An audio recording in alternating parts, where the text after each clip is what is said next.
Deafblindness is such a small community, and many people are ignorant to it, including me when he was diagnosed. You know, everybody kind of assumes that deafblindness means full deaf, full blind. So when you bring that federal definition into an IEP and everybody listens to that federal definition, then I think they begin to understand. Because I never at the time looked at Jake, thought of Jake as being deafblind.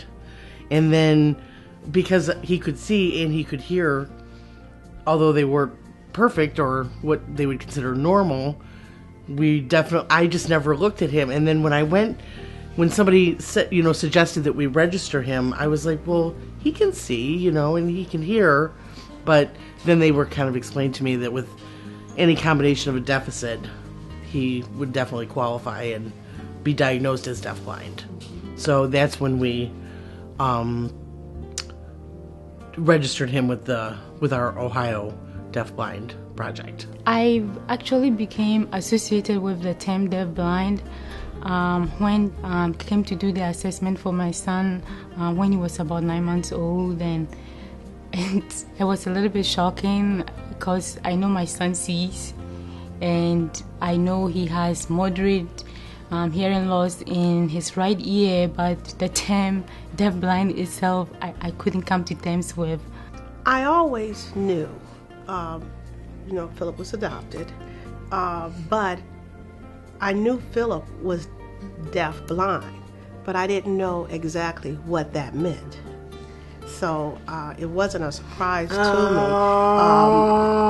With Philip, the deafblindness was just on top of an additional maybe 7 other diagnoses. So I did not understand, nor did I anticipate what unique challenges the deafblindness presented and how it impacted everything else, even with the other diagnoses. So I can't say that I was surprised, but totally ignorant as to what it meant and the implications. Then once I got with the Deafblind Project, it was like God sent for us. The education was there, the resources were there, help with the IEPs were there, just even people in the area. With us at first, we were a bubble with Philip.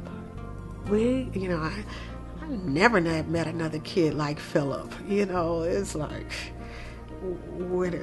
kids like Philip, But when we got exposure to the Deafblind Project, we also got exposure to the families.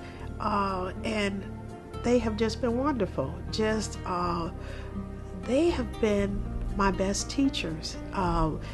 We go to the conferences and somebody finds out about this, and we have this, like, everybody shares things from medical to educational, just what's available, what's out there, passing equipment around to each other. It's been awesome. The networking has just been phenomenal.